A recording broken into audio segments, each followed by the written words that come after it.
going to call the Wednesday, September 14th, 2022 Williamsburg Planning Commission meeting to order. Heather, would you call the roll, please? Mr. Hamilton? Here. Mr. Kale? Here. Mr. Charlie? Here. Mr. Boswell? Here. Mr. Granger? Here. Mr. Sokolowski? Ms. Liebel? Here. Thank you. Our next agenda item, the approval of minutes from our August 17 meeting. We had a draft of the minutes posted on the website on Friday. There were some amendments to that that have been made, and that meant the amended minutes draft was posted earlier this week. Do the commissioners have any other edits or amendments to those minutes? If not, could I hear a motion to approve the August 17 minutes as submitted? So moved. Second. Mr. Hamilton? Aye. Mr. Kale? Aye. Mr. Charlie? Aye. Mr. Boswell? Aye. Mr. Granger? Aye. Ms. Liebel? Aye.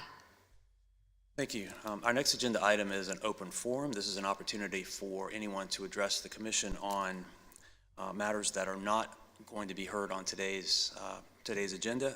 That does include PCR 22-014, the Strawberry Plains project, which has been tabled at the request of staff and the applicant. So if anybody had anything to say about that, now would be the time to do that. If not, we'll close the open forum. We don't have any consent agenda items. As I said, 22-014 has been tabled. So we get then next to PCR 22-015. This we had last month, and we tabled it because there were some questions and concerns that the commissioners had, and so it's back with us now. We wanted to give staff some time to get some data for us, and I believe Ms. Griffin is going to speak to us on that. Yes, hi, good afternoon, Chairman Boswell and Vice Chairman Charlie and all members of the Planning Commission. This is the hotel conversions for affordable housing. It's PCR 22015, and it is section 21-483.1, the Planned Development Housing District. At your meeting last month, you asked that staff look into the demand for 2 or more bedrooms, and I feel that we made a good attempt to do that, so I won't go through the entire presentation and the recommendations, but I will very quickly just highlight some things that we discovered when we were doing our research. Those who aren't here, I will say that this is a list of 4 of the amendments. The first is to increase the number of adaptive housing dwelling units in the city from 150 to 350. And then we would increase the total number of adapting housing facilities to no more than 5. We would expand the facilities from not only the B2, but also include B4. And then when reviewing an application, we would consider city services such as schools, human services, fire, police, and et cetera. I had a question come up regarding the hotels currently on Richmond Road. Number 5 was to disallow adaptive housing facilities that are adjacent to Richmond Road.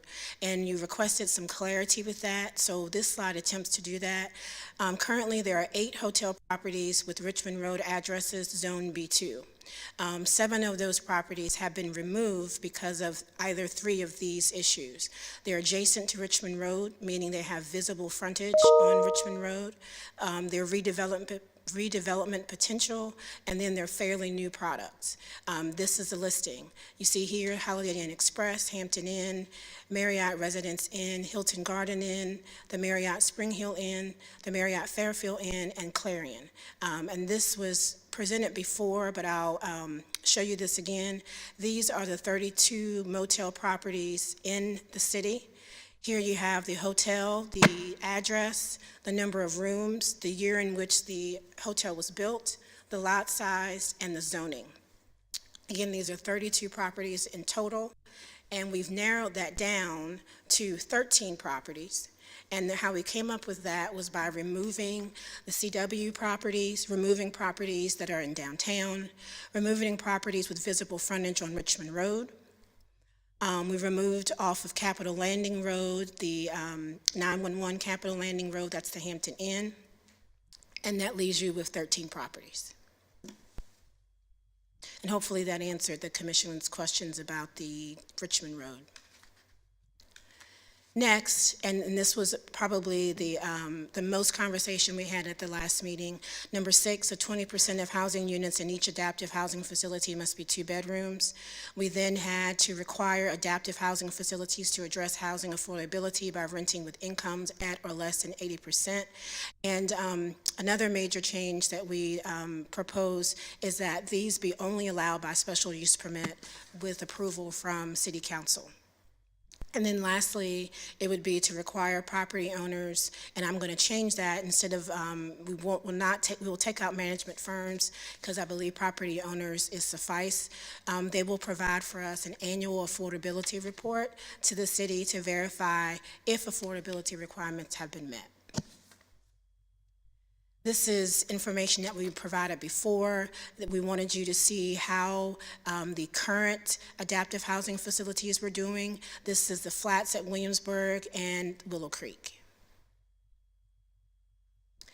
Again, the major question that came up was the demand for 2 bedrooms, and specifically you asked staff to do a poll of the Flats and Willow Creek to determine if there were anyone that called the leasing office or came to the leasing office asking for 2-bedroom or more units.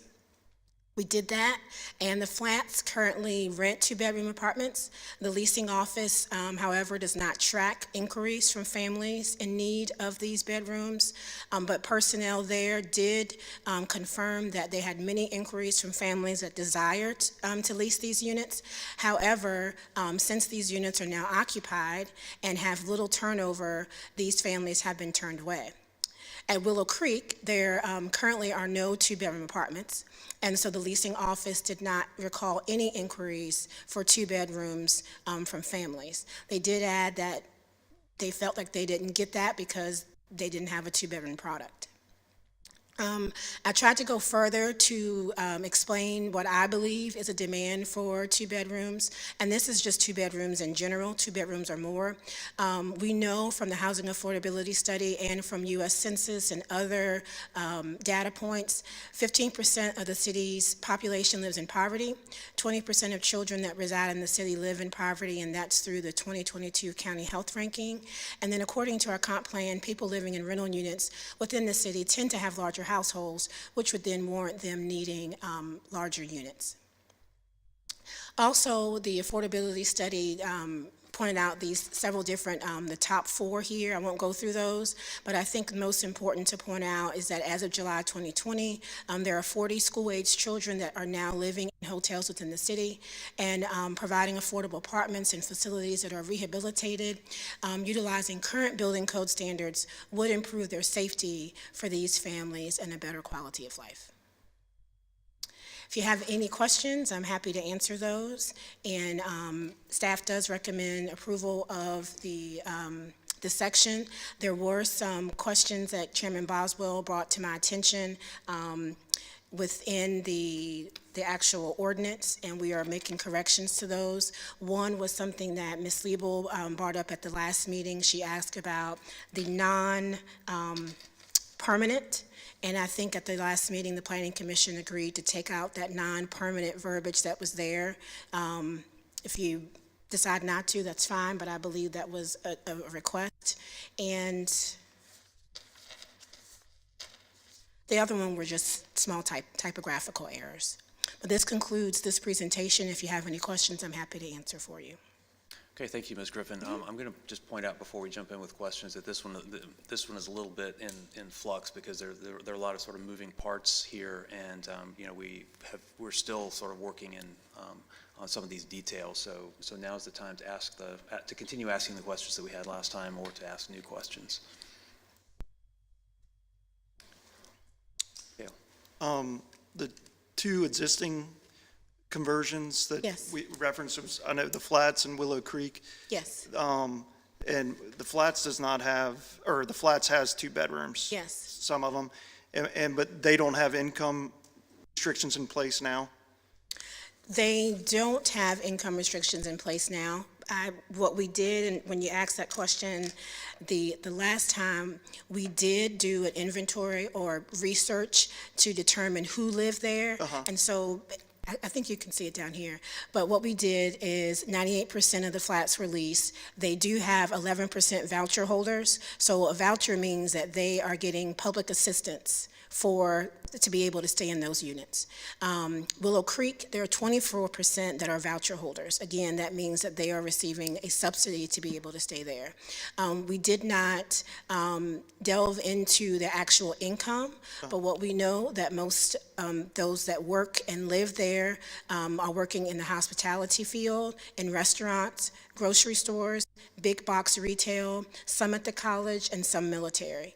And according to the leasing agency, all were either part-time and multiple part-time jobs. So from here, we felt like there was a good indication that these apartments are renting to persons that are low income. Gotcha, but there's no AMI restriction in place? That's where they correct. have to report and stuff like that? That is correct. So when City Council first allowed the conversion of hotel rooms into apartments, the purpose of this initially was not for the purpose of providing affordable housing as much as it was to allow a underperforming hotel to convert to a use that was more, that would be helpful to rehab those properties. And City Council capped the number at 150 units because it was essentially an experiment that City Council was engaged in to see if those would work. I think it's proven that they work, but at this point, what you are approving is a use. So the text changes to the ordinance is to increase the number and allow the additional number in B2 and additional in B4 for the use of providing adaptive, affordable housing. Okay. Thank you. Is it fair to say, or do we know that those AMI limits are pretty consistent with what the flats and Willow Creek already? I mean, because they're not under restrictions, as Mr. Kale's question elicited, but do we need that restriction? Does staff feel like we need that? Why does staff feel like we need that restriction, given the fact that it seems like the existing ones are already meeting that, just based on the market prices being charged? So it's my understanding that this has been discussed, several times, and one of the things that staff thought was important was to provide parameters and income parameters to ensure that we are renting to persons that are low and moderate income. This came out of the affordability study, and this was the number one ranked issue, and it was a number one program that they felt those in the Affordable Housing Committee felt could be done quickly. And so from there, they suggested that we needed to add additional requirements, and one of them was the affordability.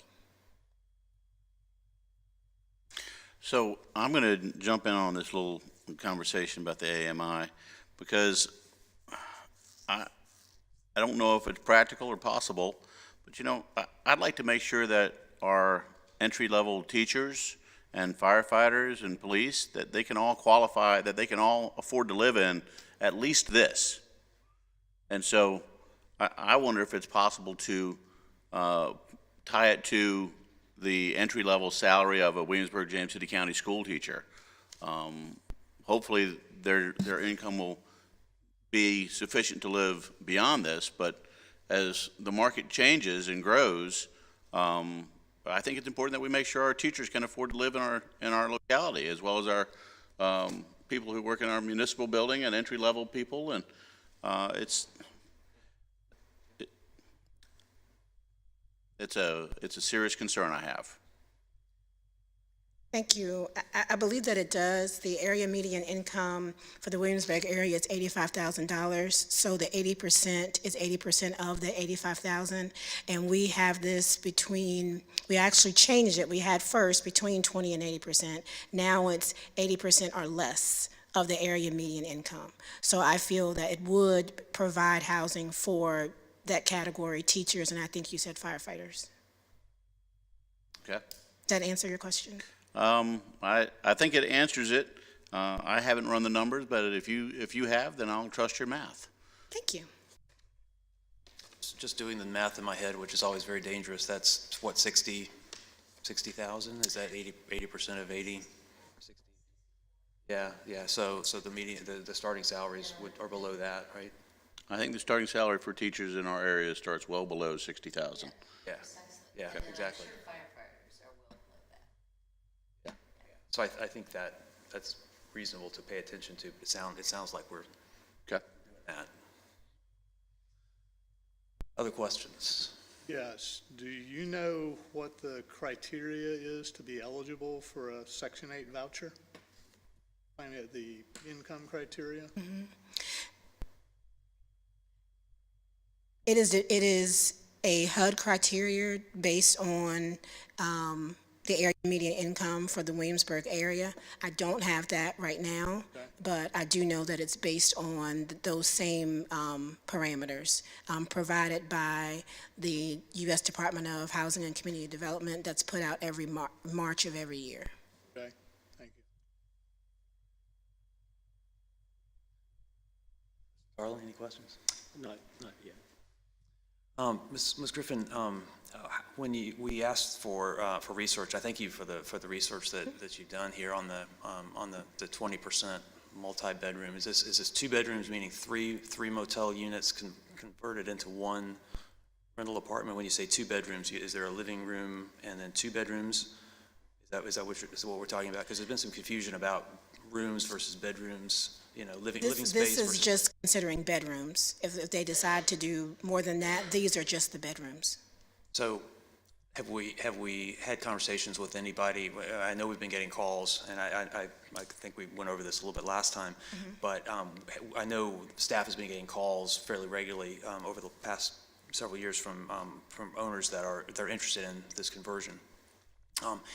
Have you reached out to any of those owners to find out what they feel? Because they've been running numbers, their numbers based on the current ordinance. So with this change, what do those people have to say about this proposal? Yes, so in my going on 5 months of being here, I have not reached out to anyone, but I have had 2 inquiries in my office. I don't believe that they were actually the owners. I believe they were agents of the owners. One I sat down and met with, and the other, we've been kind of playing phone tag, so I've not had a conversation with them except through email. The first just asked me questions about when was this going to come out. They knew that there were going to be some changes made. Have not heard from him since then. I don't know of the others that may have called prior to me coming here. Okay, thank you. Other questions? Ms. Liebel, any questions? No, I have no question. Anything else? Is the proposed change in a state of flux, or is it defined best and final at this point? We are in the process of making a recommendation. As Ms. Griffin said, there are some edits that have been made that are not in that have been made since Friday. Okay. We can make a recommendation to approve or deny, but it can be as amended based on recommendations, based on things that we decide today. Okay. Is that correct, Counselor? Yeah. So when I say it's in a state of flux, there are several pieces of it that there's still some conversations and concerns about, and some things that have been modified just in the past couple of days, like taking out the non-permanent, for example, which is something that we mentioned last time to Ms. Liebel. A very good point that if somebody wants to move into one of these units and live there for 25 years, we don't want some language in the ordinance saying they can't do that, right? Just for example. So that, I don't think that made it into the draft that was posted Friday, but that's something that we want to recommend to City Council to go ahead and remove that, just for example. Okay. But we can continue to make recommendations and revisions as we work through this. I mean, it's not a work session, and that's kind of why I preface this. It almost feels like it is, but it's not. But there's still, we're going to make a recommendation to City Council today, one way or the other, but it may be an amended version. Okay. Chairman Boswell, if I may, I do have the 2022 income limits if someone is interested in that, but I just wanted you to know that I do have it if you still have questions about that. You asked about the HUD income limits. Right. So what So for a 4-bedroom family, very low, which is 50% of the area median income, and this is the area median income not just for the Williamsburg, James City County, and York County is at 85,000. Virginia Beach, Norfolk, Newport News, and the metro area, which we're included, is actually higher at 93,500. So very low income, which is 50% of that 93,500, for a 3-bedroom household is $42,100. 80% of that is $59,850.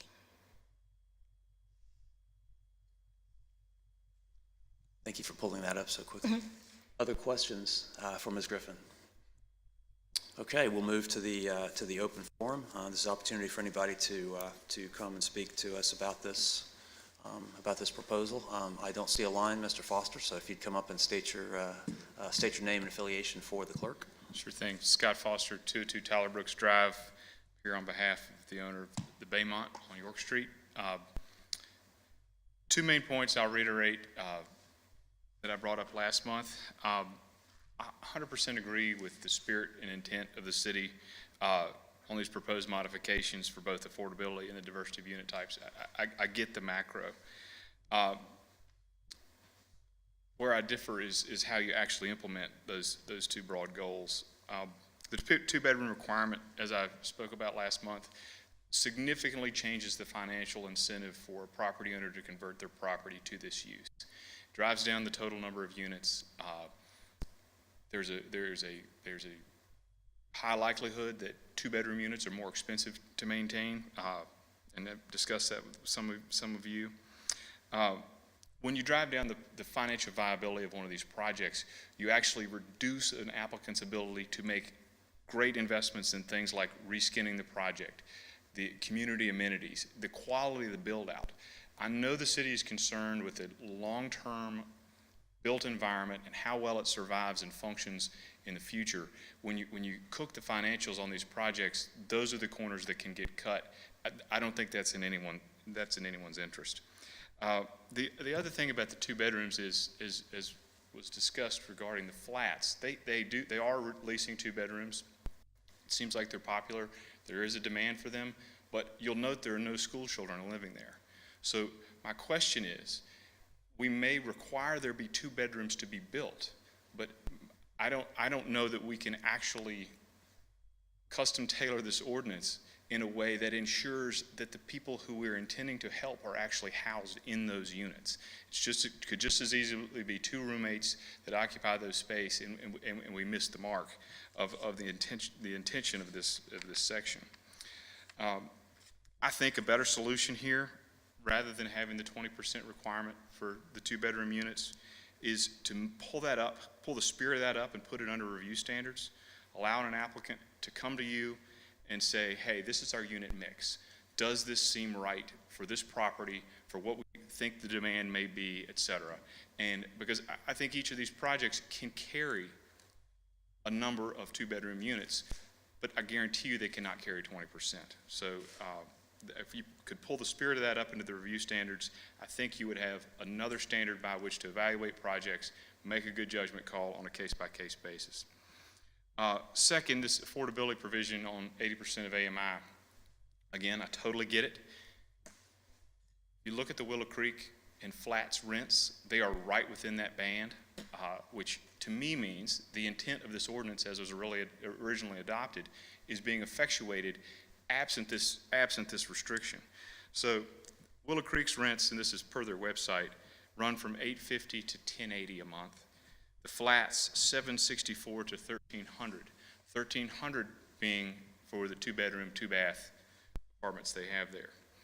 So when you look at the Williamsburg AMI numbers, so 80% of Williamsburg AMI by household size, for one person, 80% of our AMI is $46,200. So take 30% of that, which is what HUD says you should not be spending any more than to ensure that your rents are affordable. That calculates to $1,155 a month. So as it relates to these studios, where we assume one person is living, we're nailing it already without this provision. We're effectuating the intent of this provision with the two adopted projects, with the two approved projects. We're right within that band. So if you go up to two people using the 80% of Williamsburg AMI, that's $1,320 per month. 3 people, $1,485. 4 people, $1,650. So we're right within that band with our two existing projects. So to me, this 80% AMI requirement is a solution without a problem. I think we're already doing this. This is the market rate for this product. I think all of us are proud of those two existing projects, and all we're asking for is the ability to come in there and effectuate a project with the same flexibility those two projects were as well. That's all I have for you all. This is a great exercise. I really like that we're moving to the special use permit process, because that puts us in a good negotiation position with the city to be able to propose conditions as a part of that permit. I think that's healthy. It's a way for you all to hold developers responsible for the commitments they make from this dais. So I have no problem with that change. Thank you all. Thank you, Mr. Foster. Anyone else? Okay, I will then close the open forum and ask for comments, discussion from the commissioners. Well, I'm still, and as Mr. Foster brought up, things that I brought up the last time, that, 20% number, two-bedroom. I do like the idea of having more flexibility in the special use process, the special use permit process, of the applicant proposing a list of conditions in order to obtain approval to convert. So yes, it's true that the original ordinance did have a goal of helping underperforming hotels, but it also was to help provide housing, relieve some housing burdens that we had in Williamsburg, and it's working. Right, the percentage of affordable people on vouchers renting, the fact that they're practically full, the fact that they look a lot nicer than they did before, both internally and externally, it's working. And my concern with this number, as Mr. Foster brought up, is that we hamper the opportunity to convert these hotels, because then the numbers don't work anymore. There's no incentive there's less incentive for someone to spend the money they need to do to convert it. So that's one point that I still have, and you asked the question, have we reached out to see whether this is a deal breaker? 20%, it just seems arbitrary number to me, but I do understand the need to have it in the mix of making a decision on whether to move forward with the project. So I would prefer more flexibility than just a bright line. Thank you, Mr. Tarley. Ms. Liebel? No, I don't. No comments? Mr. Granger? So I don't mind having a little more flexibility. I also have running through my mind, we're talking about converting commercial property to residential, and that's going to impact the city. And I've been pretty consistent about we need affordable housing, and so that's a plus. But I don't know that we need to make it extraordinarily attractive for people to say, oh, I can just make a whole bunch more money converting my hotel to this. I think with the Flats and Willow Creek, it was an exit strategy for something that was no longer working. If they can remain as a viable hotel, we certainly don't want to just have everybody racing to convert to that, to this format. So it's just something to have in our minds. I don't mind a more flexible number than the 20%, but I guess we've somewhat covered the conversion with the cap and the special use. So it's got to be a balance. Hamilton? The idea of shifting more to the, trying to manage this through the special use permit process sounds attractive to me compared to setting concrete numbers right in the change to the code. Is it clear that we can adequately manage the situation through the special use permit process if we took the 20 and 80% numbers out of the proposed amendment?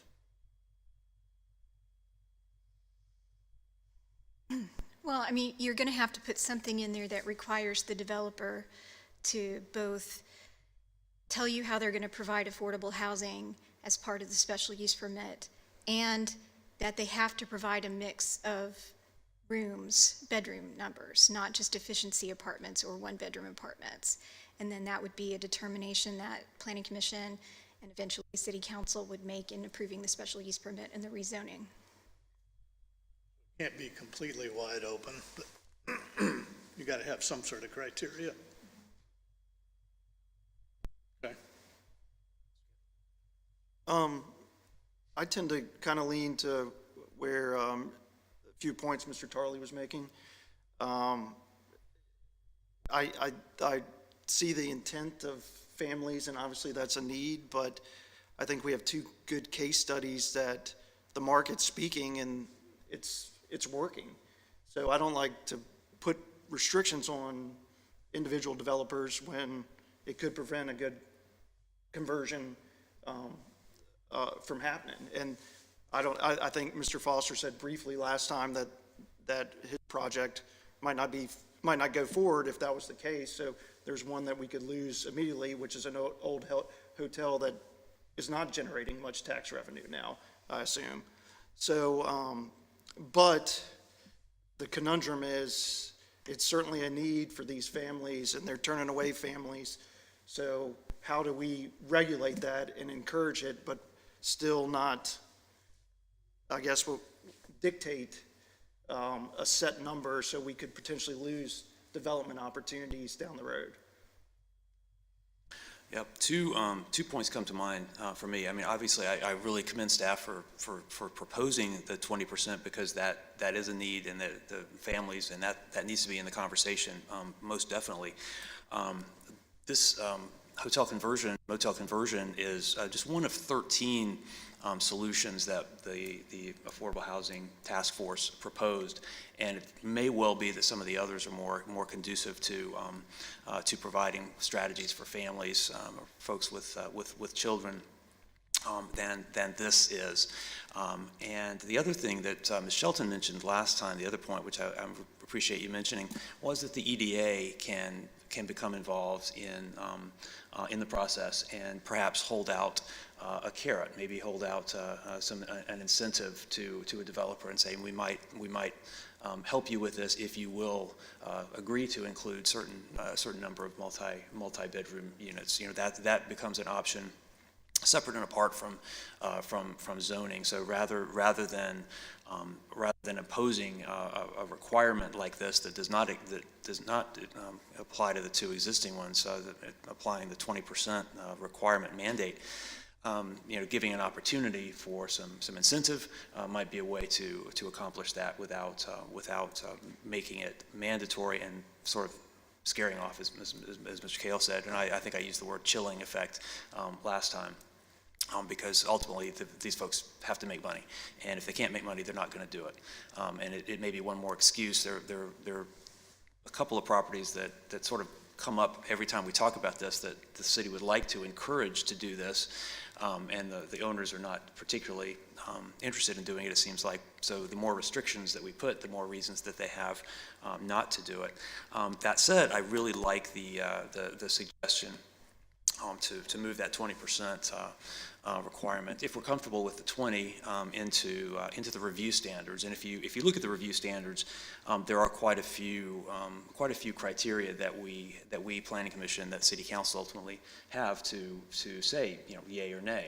And it can be a point of conversation with staff that, city council and, planning commission, city council would really love to have some multi-bedroom units in this project, can you do it? Can you work it? Can you make the numbers work? That sort of thing, rather than, make it part of the process rather than a mandatory thing that's going to scare some people off. So I would suggest, and thank you, Mr. Foster, for making the suggestion today of taking that 20% and moving it into the review standards.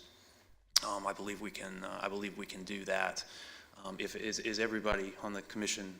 Does that sound reasonable to make it something so the next one, when Mr. Foster's back with his first application, will be here, and that will be then one of the criteria that we can look at under the new ordinance and say, how many multi-bedroom units do you have? And it becomes one more factor to look at. Are you saying that the number wouldn't be there, but that the proposed mix of multi-bedroom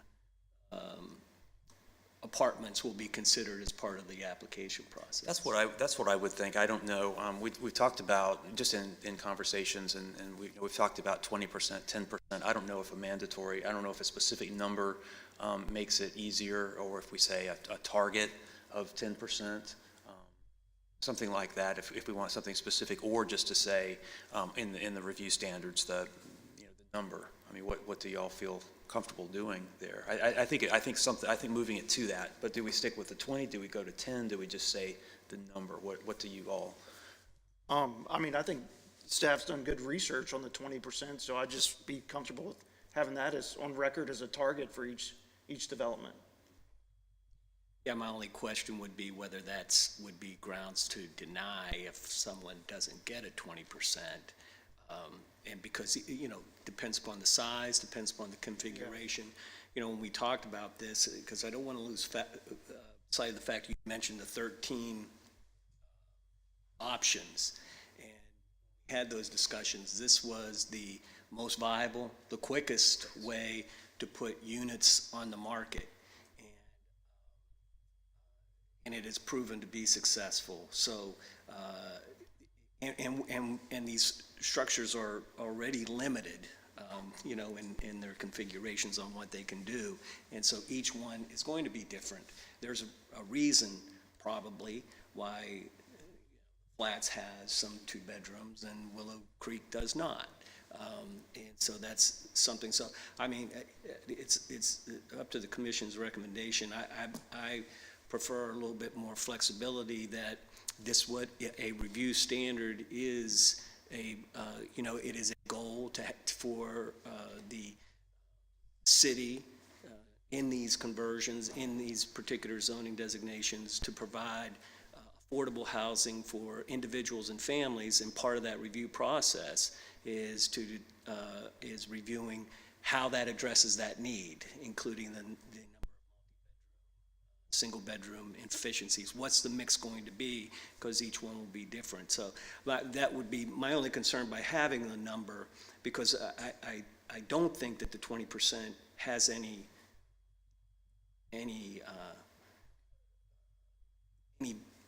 I consider it more arbitrary than, because we don't know. We know that there are that 20% of families in the city are living on the poverty line, according to the slide, but that doesn't mean that 20% of the units should be 2-bedroom.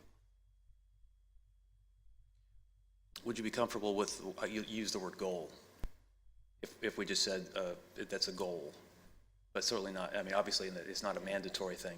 If we said a goal of 20, would that? Yeah, having been on that side, the goals sometimes become mandates, and that would be my, that's why I bring that issue. I agree. Ideas on using on the 20% as a goal in the review standards as one of many factors to take into account, in other words. So I agree with Mr. Tarley with respect to the goal then becoming the actual requirement. But if you think about 20% of 100 units, that's a lot of units if you're taking it out of a a hotel that already only has 100 units to begin with. So the idea, as long as we maintain that it is a goal and we don't get too hidebound about holding somebody to that 20%, and ask of the applicants to give their best explanation of how they got to the number where they said, well, we're only going to be able to convert 3% of ours to two-bedroom units, and make that part of the review process to say, well, how did you get here? And what was your analysis that was associated with that? As long as we're on the flexible side of it and don't get too hung up about the 20% ourselves.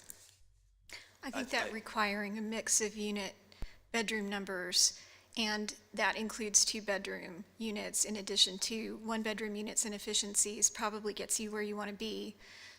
And that way, there's a topic they have to address in their special use application, and they can make that argument. I don't think it's necessary to put the 20% in. I think that confuses the issue. Okay, that makes sense. That makes sense. And we will know that staff had made that proposal, so we'll have that sort of as in our, in our mind to be able to use that, maybe as for discussion purposes as people make that application. Does that sound reasonable? Then so we'll move that up for Ms. Shelton's wordsmithing. Okay. What about the AMI restriction? I think it's important. I agree with that. I think that Mr. Foster's argument that we're achieving the AMI requirement with the vouchers, therefore we don't need the AMI requirement, well, that may be the case today, but in 5 years, would that really be the case? What if the voucher programs in the United States suddenly begin to dry up and we don't have that same level of support for people? So I think we do need to keep that AMI requirement. Yeah, my only comment on that, and I don't disagree, I agree with Mr. Foster, because what the slides show us is that they are affordable. And more likely than not, the rents are going to meet those, because those targets anyway, because of the type of unit that it is. These aren't going to be like the units being built behind the post office. Apartment complex. They're not going to be like the ones in High Street. So the rents for them, for the conversion to succeed, are probably going to be in that area. So it may be an issue either way. So that's my only comment. The AMI it gives me less heartburn than the 20, but like Mr. Tarley said, I don't see them renting for these conversions, renting for the same prices as Midtown Row or more higher-end apartments, just by the nature of the conversion and the unit layout. So that conforming an old hotel room, small space, is only going to yield but so much rent. So just square footage wise. So, I mean, but again, I think the market's controlling that, and the product you build is dictated based on the price you can get it for. So, but I mean, that gives me less heartburn than the other one. So, I've got nothing to add to this topic. Yeah, I think having it there, because it's not going to scare, it's not going to chill, the development. It's not going to scare people away. And if we're already meeting it, it's not, it's not. I don't see it as a. It should not be a deal breaker for this ordinance. That's my feeling. It seems like good insurance. Yeah. It's Kind of not, like, what's the downside of having it in there? okay.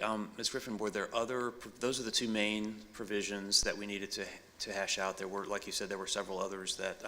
There were several other small typographical things, but these were the two major All issues. typographical things. Okay. Any other else we need to bring up before we have a vote? Okay. Could we have, is there a motion to recommend approval of PCR 22-015 as amended? I guess we're talking about as amended orally. as amended orally, and that was my point at the beginning about this being a little bit of flux. So as amended, meaning moving, taking the 20% out of the proposal, but moving that into the mix, into the review standards per Ms. Shelton and Ms. Shelton's language, and leaving the AMI in based on the proposition that it really is not going to prevent people from doing this. It's not going to scare people away, and the other revisions Ms. Griffith mentioned, taking out the non-permanent, and there were then just some other typographical things. Based upon that explanation from Chairman Boswell, I move to approve PCR number 22-015. As amended.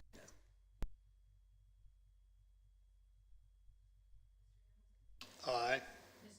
Aye. Aye. Aye. Aye. Aye. Okay, that was fun.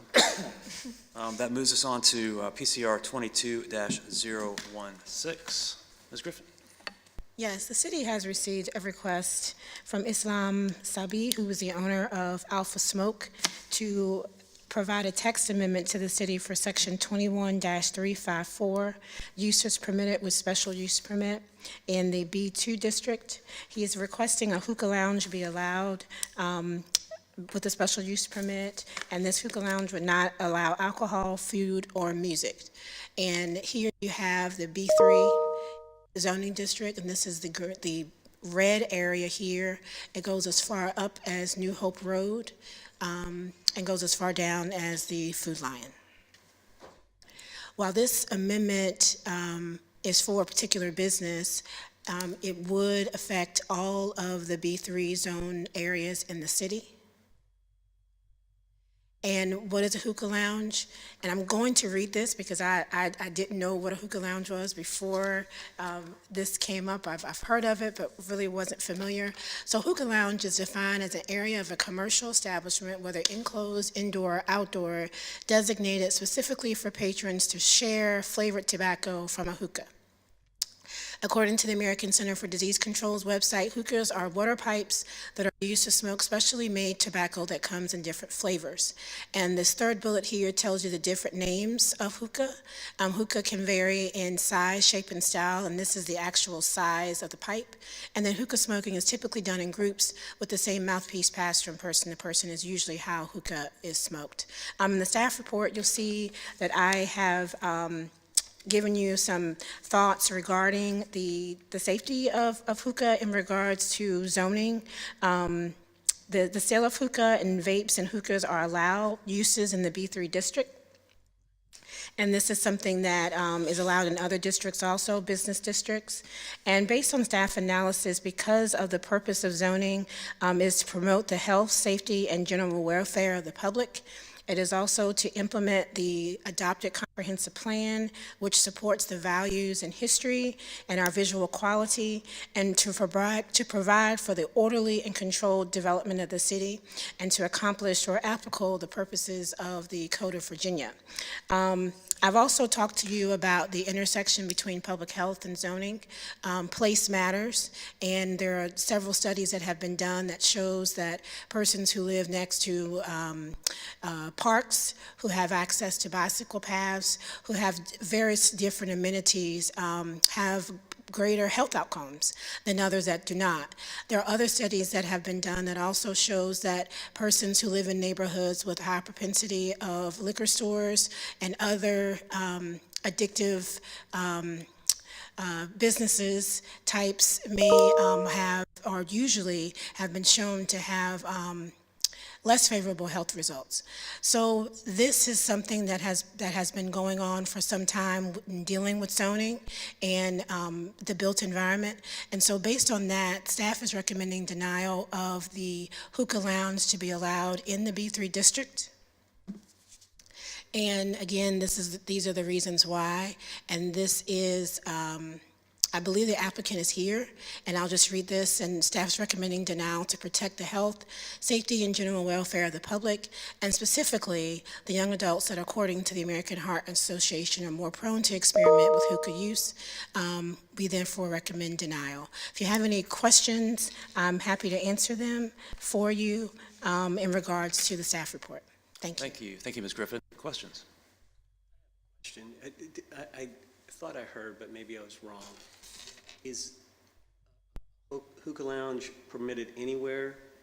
No, the sale of the actual tobacco is provided, as well as the sale of vapes and the sale of regular cigarettes are allowed, but not the actual lounge itself. Any kind of lounge for cigar or anything permitted in the city? None at this point, no, sir. Other questions? I think the staff did a great job of researching this, and while I respect anybody's right to smoke their tobacco of choice, we don't allow smoking in most public places, certainly not in the city, any place that I know about, inside. And so it seems to me that this is congruent with that particular objective that we have, that we don't allow people to smoke inside.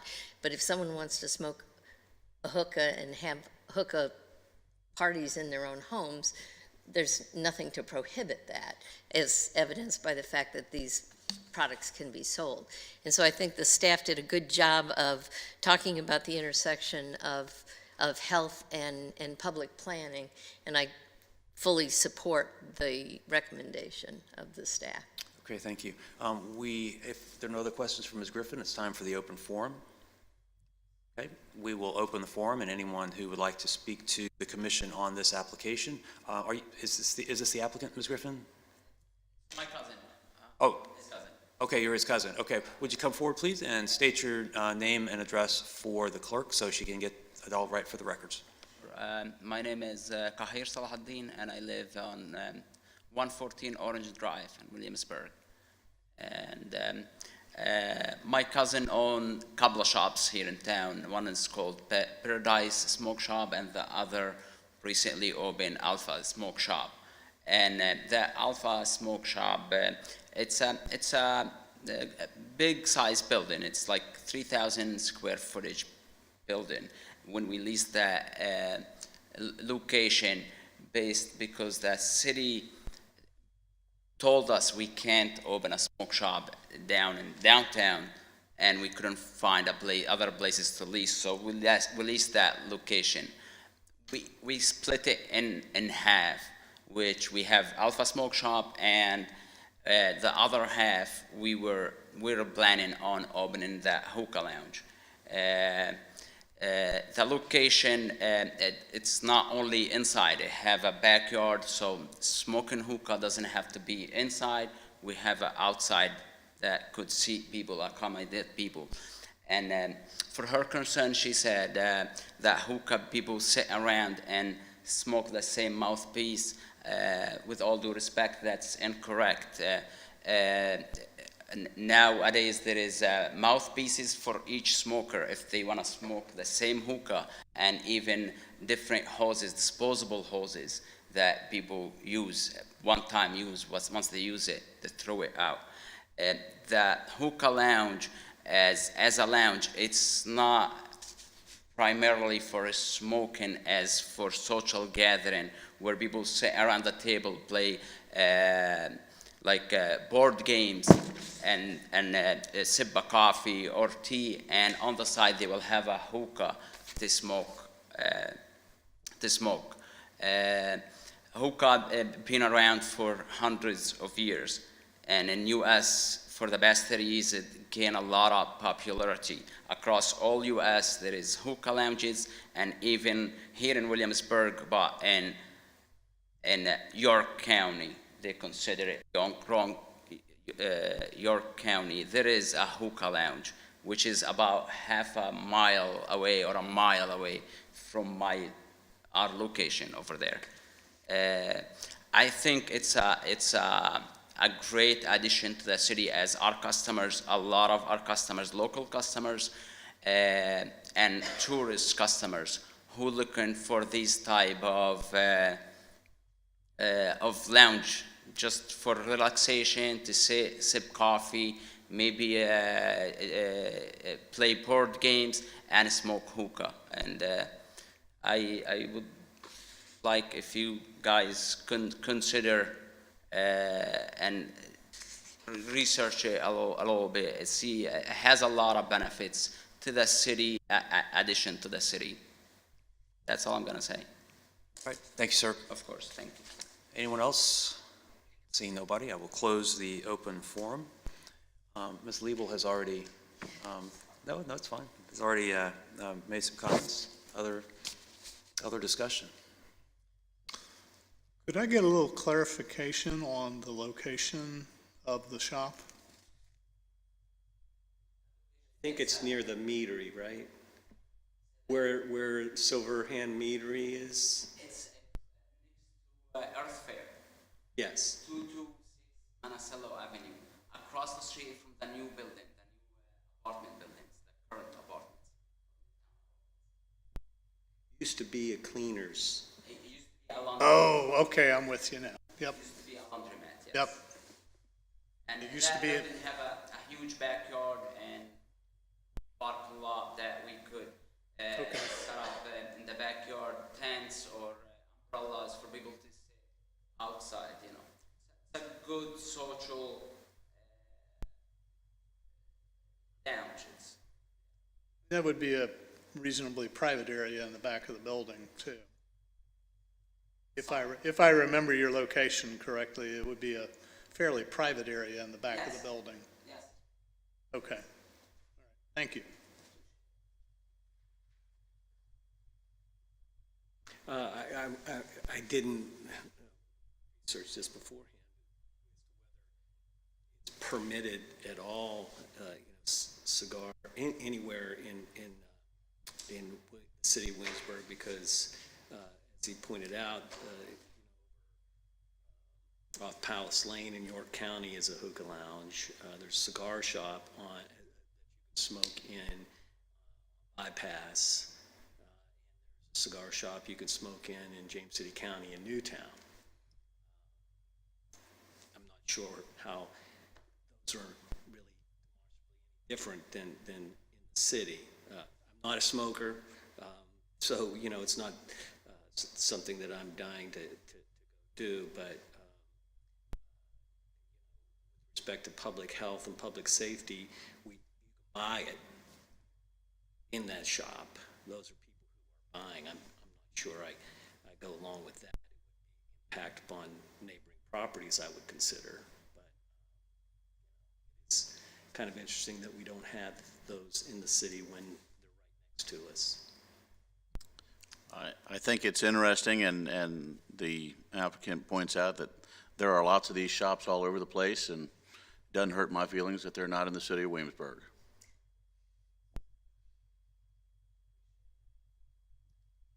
Yeah.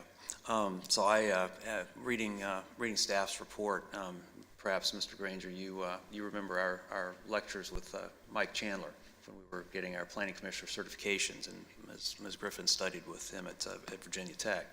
And one of the key points that he made was that the original purpose of planning and zoning was really about health and quality and quality of life and that sort of thing. And the comp plan that we all worked on so hard talks about the visual, the part of the city and the health and quality, preserving health and quality. The fact that something exists in York County, James City County, almost ab initio is a reason to start thinking about why we don't want it when you look at some of the things. But overall, I'm not in favor of adding this particular type of business to the city.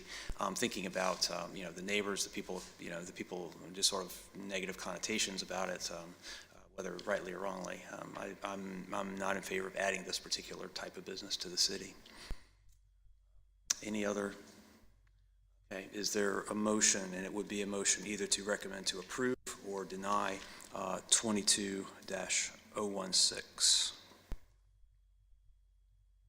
I'll recommend denial of PCR number 22-016. Okay, we have a motion to recommend denial of 22-016. Is there a second? I second. Mr. Hamilton, Aye. Mr. Kale, Aye. Mr. Tarley, Aye. Mr. Boswell, Aye. Mr. Granger, Aye. Ms. Liebel. Aye. Okay, thank you. We don't have site plans, unfinished business, new business, or other, so the information items, our commissioner reports.